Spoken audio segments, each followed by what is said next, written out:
Hello दोस्तों, सबसे पहले मैं आपसे रिक्वेस्ट करना चाहती हूँ कि वीडियो देखने के बाद सब्सक्राइब ज़रूर कर लीजिएगा। मैं इन वीडियोस को बनाने में बहुत मेहनत करती हूँ और इसी से मैं अपना खर्चा चलाती हूँ। जो भी सब्सक्राइब करेगा, मैं दुआ करती हूँ कि उसकी ज़िंदगी बहुत अच्छी, अमीर और खुशहाल हो। प्लीज़ प्लीज़ सब्सक्राइब कर लीजिएगा। दोस्तों, आज की कहानी शुरू होती है एक छोटे से गाँव से, जहाँ एक गरीब परिवार रहता था। गाँव का नाम था रामपुर, जो उत्तर प्रदेश के एक कोने में बसा हुआ था।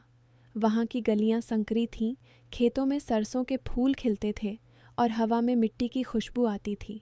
लेकिन इस गांव की एक कहानी ऐसी है जो आपको सोचने पर मजबूर कर देगी। कहानी के मुख्य किरदार हैं राधिका, एक 26 साल की साधारण सी लड़की, जिसकी आंखों में हमेशा सपनों की चमक रहती थी। राधिका के पिता रामलाल जी एक छोटे से किराने की दुकान चलाते थे। उनकी पत्नी की मौत कई साल पहले हो चुकी थी। रामलाल जी अकेले ही अपनी बेटी राधिका को पाल पोस कर बड़ा कर रहे थे। राधिका उनकी इकलौती संतान थी और वे उसे दुनिया की हर खुशी देना चाहते थे, भले ही उनके पास पैसे ना हों। राधिका बचपन से ही पढ़ाई में बहुत तेज थी। स्कूल में टीचर उसे हमेशा तारीफ करते थे, लेकिन घर की हालत ऐसी थी कि कॉलेज के बाद आगे पढ़ाई मुश्किल हो गई। रामलाल जी की दुकान से सिर्फ इतना ही कमाता था कि दोनों का गुजारा हो जाए। फिर भी वे मुस्कुराते हुए कहते, बेटी तू चिंता मत कर, जो ईश्वर देगा वही ठीक है। राधिका अपने पिता की इस बात पर हमेशा मुस्कुरा देती, लेकिन अंदर से वो जानती थी कि उनके लिए कुछ करना ज़रूरी है। एक दिन गांव में एक शादी का रिश्ता आया। लड़का था अजय, जो दिल्ली में एक छोटी सी नौकरी करता था। अजय के परिवार वाले रामपुर के ही थे, इसलिए रिश्तेदारों ने राधिका का रिश्ता तय कर दिया। राधिका ने अजय को सिर्फ एक बार फोटो में देखा था। वह लंबा, गोरा और शांत स्वभाव का लगता था। शादी के बाद राधिका दिल्ली चली गई। अजय का घर एक छोटे से किराए के फ्लैट में था। दिल्ली की भीड़भाड़, महंगाई और तेज़ रफ्तार देखकर राधिका पहले तो घबरा गई, लेकिन अजय का प्यार और सपोर्ट उसे संभाले रखता था। शादी के बाद पहले 6 महीने तो ठीक ठाक गुजरे। अजय सुबह ऑफिस जाता, शाम को लौटता। राधिका घर संभालती और कभी कभी पड़ोस की महिलाओं के साथ बातें करती। लेकिन धीरे धीरे राधिका को एहसास होने लगा कि अजय की नौकरी बहुत ज़्यादा पैसा नहीं देती। किराया, बिजली का बिल, खाने पीने का खर्चा, सब कुछ बढ़ता जा रहा था। अजय अक्सर थका हुआ घर आता और चुपचाप खाना खाकर सो जाता। राधिका उसे देखकर सोचती, काश मैं भी कुछ कमा पाती। लेकिन अजय उसे घर से बाहर काम करने की इजाज़त नहीं देता था। वह कहता, तुम घर संभालो, मैं सब ठीक कर लूँगा। 1 साल बीत गया। राधिका और अजय के बीच बच्चे की बात आने लगी। राधिका माँ बनना चाहती थी। वह सपने देखती कि एक छोटा सा बच्चा उनके घर को रोशन कर देगा। लेकिन महीनों बीत गए और कोई खुशखबरी नहीं आई। राधिका चिंतित होने लगी। वह अजय से बोली, अजय, हमें डॉक्टर के पास जाना चाहिए। अजय भी सहमत था। दोनों ने पास के एक सरकारी अस्पताल में चेकअप करवाया। रिपोर्ट आने पर डॉक्टर ने गंभीर स्वर में कहा, अजय में कुछ समस्या है। प्राकृतिक रूप से बच्चा होना मुश्किल है। इलाज संभव है, लेकिन महंगा और लंबा चलेगा। यह सुनकर राधिका का दिल टूट गया। अजय चुप हो गया। घर लौटते हुए दोनों एक दूसरे से कुछ नहीं बोल पाए। राधिका रात भर रोती रही। अजय उसे चुप कराने की कोशिश करता, लेकिन खुद भी अंदर से टूटा हुआ था। अगले कुछ दिनों में अजय और ज़्यादा चुप रहने लगा। ऑफिस का काम बढ़ गया था और वह लेट आता। राधिका अकेली घर में बैठी रहती और सोचती कि अब क्या होगा। उनके परिवार वालों को अभी तक कुछ पता नहीं था, लेकिन राधिका जानती थी कि जल्दी ही सब पूछने लगेंगे। एक शाम अजय बहुत परेशान होकर घर आया। उसने बताया कि ऑफिस में उसकी नौकरी पर खतरा मंडरा रहा है। कंपनी कटौती कर रही है। राधिका ने उसे हौसला दिया, लेकिन अंदर से डर लग रहा था। उसी रात राधिका ने अपने पिता रामलाल जी को फ़ोन किया। रामलाल जी की आवाज़ सुनकर राधिका की आंखें भर आईं। पिताजी, सब ठीक है ना? रामलाल जी ने पूछा। राधिका ने हिचकते हुए अपनी सारी बात बताई। बच्चे न होने की समस्या, अजय की नौकरी का डर और अपना अकेलापन।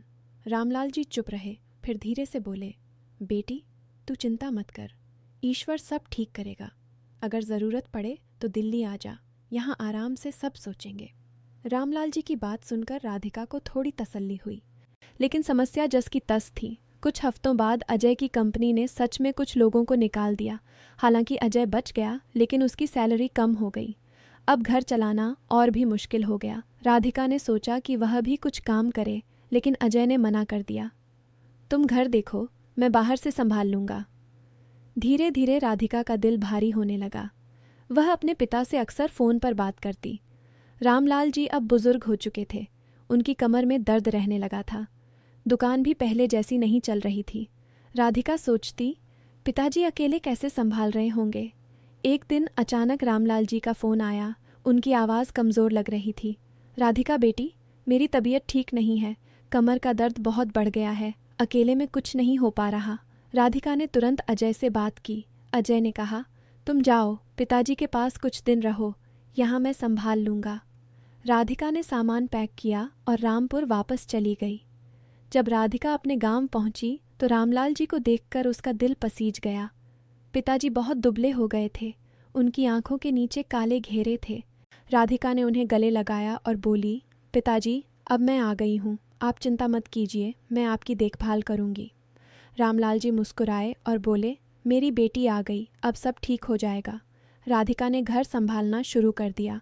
वह पिताजी की दुकान पर भी मदद करती, खाना बनाती और उनकी दवाइयाँ देती। रामलाल जी की कमर का दर्द इतना बढ़ गया था कि वे खुद से उठकर भी नहीं बैठ पाते थे। एक शाम की बात है। रामलाल जी बिस्तर पर लेटे थे। उनकी कमर में तेज़ दर्द हो रहा था। उन्होंने खुद ही एक पुरानी कटोरी में सरसों का तेल डाला और अपनी कमर पर लगाने की कोशिश की, लेकिन हाथ ठीक से नहीं पहुंच रहे थे। वे कराह रहे थे। राधिका ने देखा तो उसका मन नहीं माना। वह पास आई और बोली, पिताजी, आप परेशान क्यों हो रहे हैं? मैं आपकी कमर में तेल लगा देती हूँ। रामलाल जी ने मना किया, नहीं बेटी, तू थक गई होगी, मैं खुद लगा लूँगा। लेकिन राधिका ने ज़िद की, कोई बात नहीं पिताजी, आप मेरे लिए इतना कुछ करते रहे हैं, क्या मैं आपके लिए यह छोटा सा काम भी नहीं कर सकती? भले ही मैं आपकी इकलौती बेटी हूँ, लेकिन आपने मुझे हमेशा बेटे जैसा प्यार दिया है। रामलाल जी चुप हो गए। राधिका ने कटोरी ली और धीरे धीरे पिताजी की कमर पर तेल लगाने लगी। तेल की गर्माहट और राधिका के हाथों की नरमी से रामलाल जी को थोड़ी राहत मिली।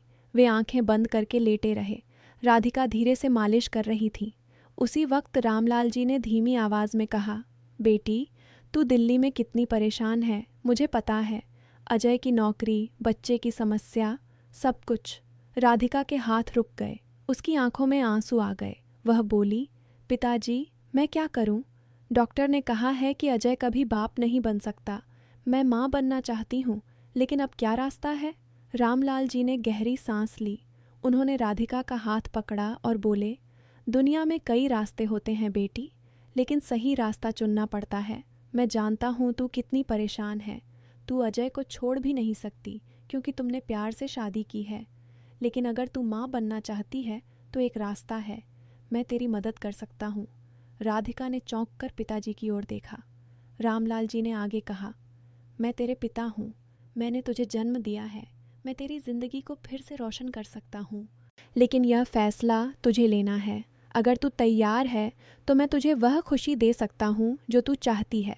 बच्चा होगा, लेकिन दुनिया को कभी पता नहीं चलेगा, अजय को भी नहीं। तू बस कह देना कि इलाज चला है और धीरे धीरे सब ठीक हो जाएगा। राधिका के मन में तूफान उठ रहा था। वह सोच रही थी कि यह क्या कह रहे हैं पिताजी, लेकिन फिर उसने सोचा कि अजय कभी बाप नहीं बन सकता। उसके घर वाले पूछेंगे, समाज पूछेगा। राधिका खुद भी एक बच्चे की माँ बनना चाहती थी। रामलाल जी की बातें उसके मन में घर करने लगीं। उन्होंने कहा, बेटी, मैं तुझे मजबूर नहीं कर रहा, लेकिन सोच ले, तेरा पति, तेरा परिवार सब खुश रहेंगे और सबसे बड़ी बात, तू माँ बन जाएगी। कई दिनों तक राधिका सोचती रही। वह रामलाल जी की सेवा करती, उनकी बातें सुनती। धीरे धीरे उनका रिश्ता और भी गहरा होता गया। रामलाल जी अब पहले से ज़्यादा ध्यान रखते, राधिका को अच्छा खाना खिलाते, उसे घुमाने ले जाते। गांव के लोग सोचते कि बेटी पिता की सेवा करने आई है, लेकिन अंदर की बात सिर्फ दोनों जानते थे। एक रात जब बारिश हो रही थी और गांव में सन्नाटा था, राधिका ने फैसला कर लिया। वह रामलाल जी के पास गई और बोली, पिताजी, मैं तैयार हूँ, मैं माँ बनना चाहती हूँ। आप जो कह रहे हैं वह मुझे स्वीकार है, लेकिन यह राज हमारे बीच ही रहेगा। रामलाल जी ने उसे सिर पर हाथ फेरा और बोले, बेटी तू चिंता मत कर, सब ठीक हो जाएगा। समय बीतता गया। राधिका रामपुर में ही रही। वह अजय को फ़ोन पर बताती कि डॉक्टर का इलाज चल रहा है और उसे आराम की ज़रूरत है। अजय मान गया। दिल्ली में वह अकेला रहकर काम करता रहा। कुछ महीनों बाद राधिका को खुशखबरी मिली। वह माँ बनने वाली थी। उसकी खुशी का ठिकाना न रहा। रामलाल जी भी बहुत खुश थे। उन्होंने कहा, देखा बेटी, ईश्वर ने हमारी मदद की, अब तू खुश रह। राधिका ने अजय को फ़ोन किया और बताया कि इलाज काम कर गया है। अजय हैरान था लेकिन खुश भी था। वह बोला, मैं जल्दी आ रहा हूँ।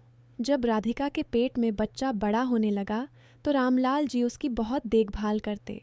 वे उसे फल खिलाते, कहानियाँ सुनाते और कहते, ये बच्चा हमारे परिवार की खुशी है। राधिका अब पहले से ज़्यादा शांत और खुश लगती थी। गांव की महिलाएं उसे देखकर कहतीं, राधिका तू कितनी चमक रही है, बच्चा होने वाला है ना। राधिका मुस्कुराकर हाँ कह देती। 9 महीने पूरे होने पर राधिका को एक सुंदर सी बेटी हुई। बच्ची का नाम रखा गया प्रिया। जब अजय दिल्ली से आया तो वह बच्ची को देखकर भावुक हो गया। वह राधिका को गले लगाकर बोला, तुमने चमत्कार कर दिया, डॉक्टर का इलाज सच में काम कर गया। राधिका चुप रही। उसने सिर्फ मुस्कुराकर सिर हिला दिया। रामलाल जी दूर खड़े मुस्कुरा रहे थे। अब पूरा परिवार खुश था। अजय ने अपनी नौकरी में भी थोड़ी तरक्की कर ली थी। वह रामपुर आकर कुछ दिन रुका। रामलाल जी ने उसे कहा, बेटा अब राधिका और बच्ची को लेकर दिल्ली मत ले जाना अभी। बच्ची थोड़ी बड़ी हो जाए तब ले जाना, यहाँ मेरी देखभाल भी हो जाएगी। अजय मान गया। राधिका अब अपनी बेटी के साथ खुश थी। वह रोज़ प्रिया को गोद में लेकर रामलाल जी के पास बैठती और कहती, पिताजी आपने मुझे नई जिंदगी दी। रामलाल जी मुस्कुराते और कहते, बेटी परिवार में प्यार और विश्वास सबसे बड़ा है। जो रास्ता हमने चुना वह कठिन था, लेकिन इससे हमारे घर में खुशी आई है। समय के साथ प्रिया बड़ी होने लगी। वह बहुत प्यारी और चंचल थी। अजय कभी कभी आता और बच्ची से खेलता। राधिका उसे कभी सच नहीं बताती। वह सोचती कि कुछ राज ऐसे होते हैं जो छिपे रहना चाहिए ताकि परिवार टूटे ना। दोस्तों, राधिका की ज़िंदगी अब पूरी तरह बदल चुकी थी। वह माँ बन गई थी। उसके पति खुश थे, पिता खुश थे और सबसे बड़ी बात, घर में एक नई जान आ गई थी। लेकिन क्या यह सब सही था? क्या राधिका ने सही फैसला लिया था? कहानी यहीं ख़त्म नहीं होती। एक दिन अचानक कुछ हुआ जिसने सब कुछ बदल दिया। प्रिया 2 साल की हो चुकी थी। एक दिन रामलाल जी की तबीयत अचानक बिगड़ गई। उनकी कमर का दर्द अब और बढ़ गया था। डॉक्टर ने जांच की तो पता चला कि उनकी रीढ़ की हड्डी में समस्या है। ऑपरेशन की ज़रूरत थी, लेकिन पैसे कहाँ से लाएं? अजय की सैलरी बढ़ गई थी, लेकिन इतना नहीं कि ऑपरेशन का खर्चा निकल सके। राधिका परेशान हो गई। उसी समय गांव में एक पुराना रिश्तेदार आया। वह रामलाल जी का दूर का रिश्तेदार था। नाम था विजय। विजय शहर में अच्छा व्यापार करता था। उसने रामलाल जी की हालत सुनी तो मदद का वादा किया, लेकिन विजय की एक शर्त थी। वह कहता था कि रामलाल जी की दुकान और घर का कुछ हिस्सा उसके नाम कर दिया जाए। राधिका ने विरोध किया। यह हमारा घर है, हम इसे नहीं दे सकते। विजय ने मुस्कुराते हुए कहा, देखो राधिका, मैं मदद कर रहा हूँ, वरना ऑपरेशन कैसे होगा। रामलाल जी चुप थे। राधिका सोच में पड़ गई। उसने अजय को फ़ोन किया। अजय ने कहा, कुछ भी मत करना, मैं कुछ इंतज़ाम करता हूँ। लेकिन समय कम था। राधिका ने फैसला किया कि वह खुद कुछ करेगी। उसने गांव के सरपंच से बात की और एक छोटी सी लोन स्कीम के बारे में पता किया, लेकिन लोन मिलने में समय लगता। उधर रामलाल जी की हालत बिगड़ती जा रही थी। एक रात राधिका अपनी बेटी प्रिया को गोद में लेकर बैठी थी। प्रिया सो रही थी। राधिका ने रामलाल जी से कहा, पिताजी मैंने सोचा है, हम विजय की शर्त मान लेंगे, आपका स्वास्थ्य सबसे ऊपर है। रामलाल जी ने उसे देखा और बोले, नहीं बेटी, यह घर तेरी माँ की याद है, मैं इसे नहीं देना चाहता। लेकिन राधिका जिद पर अड़ी थी। पिताजी आपने मेरे लिए इतना किया, अब मेरी बारी है। अंत में रामलाल जी मान गए। विजय ने पैसा दिया और ऑपरेशन हुआ। ऑपरेशन सफल रहा। रामलाल जी धीरे धीरे ठीक होने लगे, लेकिन अब घर का कुछ हिस्सा विजय के नाम हो गया था। राधिका को अंदर से बहुत दुख हो रहा था। वह सोचती कि क्या यह सब उसके फैसले की वजह से हुआ। समय बीतता गया। प्रिया 3 साल की हो गई। वह रामलाल जी को दादाजी कहकर बुलाती और उनके साथ खेलती। रामलाल जी अब पहले से ज़्यादा मजबूत हो गए थे। एक दिन अजय दिल्ली से आया। उसने देखा कि घर का माहौल बदला हुआ है। उसने राधिका से पूछा, यह विजय कौन है और घर का हिस्सा क्यों उसके नाम है? राधिका ने सब कुछ बताने की कोशिश की, लेकिन रामलाल जी बीच में बोले, बेटा, यह सब मेरी बीमारी की वजह से हुआ। राधिका ने बहुत कुछ सहा है मेरे लिए। अजय चुप रहा, लेकिन उसके मन में शक था। वह सोचने लगा कि राधिका इतने दिनों तक गांव में क्यों रही, बच्ची कैसे हुई, डॉक्टर का इलाज सच में काम कर गया था या कुछ और। एक शाम अजय ने राधिका से अकेले में पूछा, राधिका, मुझे सच बताओ, प्रिया मेरी है ना? राधिका का चेहरा सफ़ेद पड़ गया। वह कांपते हुए बोली, अजय, तुम क्या कह रहे हो? प्रिया हमारी बेटी है। लेकिन अजय का शक बढ़ता जा रहा था। वह रामलाल जी से भी पूछने लगा। रामलाल जी ने कहा, बेटा, तू गलत सोच रहा है। लेकिन अजय ने फैसला कर लिया कि वह डीएनए टेस्ट करवाएगा। राधिका डर गई। वह रामलाल जी के पास रोने लगी, पिताजी, अब क्या होगा? सब बर्बाद हो जाएगा। रामलाल जी ने उसे शांत किया और बोले, बेटी, सच्चाई सामने आने पर भी परिवार टूटने नहीं देना। हमने जो किया वह प्यार की वजह से किया, लेकिन अब सही रास्ता अपनाना होगा। अंत में टेस्ट हुआ। नतीजा आया कि प्रिया अजय की नहीं थी। अजय गुस्से से फट पड़ा। वह चिल्लाया, यह क्या धोखा है? मैंने तुम पर इतना भरोसा किया और तुमने। राधिका रोते हुए बोली, अजय, मैं माँ बनना चाहती थी, तुम कभी बाप नहीं बन सकते थे। पिताजी ने मुझे रास्ता दिखाया। मैंने सोचा कि इससे हमारे घर में खुशी आएगी। अजय ने घर छोड़ने की धमकी दी। रामलाल जी बीच में आए। उन्होंने अजय को समझाया, बेटा, गुस्सा मत कर, जो हुआ सो हुआ। अब प्रिया तुम्हारी बेटी है, उसे प्यार दो। अगर तू राधिका को छोड़ देगा तो समाज क्या कहेगा? और सबसे बड़ी बात, प्रिया बेचारी क्या गुनाह करेगी? अजय कई दिनों तक सोचता रहा। वह प्रिया को देखता और उसका मन पिघल जाता। प्रिया उसे पापा कहकर बुलाती और गले लगाती। धीरे धीरे अजय का गुस्सा कम हुआ। उसने राधिका से कहा, मैं तुम्हें माफ़ कर सकता हूँ, लेकिन यह राज कभी बाहर नहीं जाना चाहिए। और अब हम तीनों दिल्ली चलेंगे, पिताजी को भी साथ ले चलेंगे। रामलाल जी ने कहा, नहीं बेटा, मैं यहाँ रहूँगा। मेरी दुकान और गांव मुझे बुलाता है। तुम लोग अपनी ज़िंदगी जियो। राधिका ने अजय से वादा किया कि आगे से कभी झूठ नहीं बोलेगी। अजय ने भी फैसला किया कि वह प्रिया को अपना बच्चा मानकर पालेगा। दोस्तों, इस कहानी से हमें क्या सीख मिलती है? राधिका ने गलत रास्ता चुना था, लेकिन बाद में उसने सच्चाई स्वीकार की और परिवार को बचाने की कोशिश की। रामलाल जी ने प्यार के नाम पर गलती की, लेकिन अंत में उन्होंने सही फैसला लिया। अजय ने गुस्से के बावजूद परिवार को नहीं तोड़ा। सच यह है कि जीवन में कई मुश्किलें आती हैं, बच्चा न होना, बीमारी, आर्थिक तंगी, लेकिन इन मुश्किलों को हल करने के लिए गलत रास्ता कभी नहीं चुनना चाहिए। विश्वास, ईमानदारी और धैर्य से हर समस्या का हल निकलता है।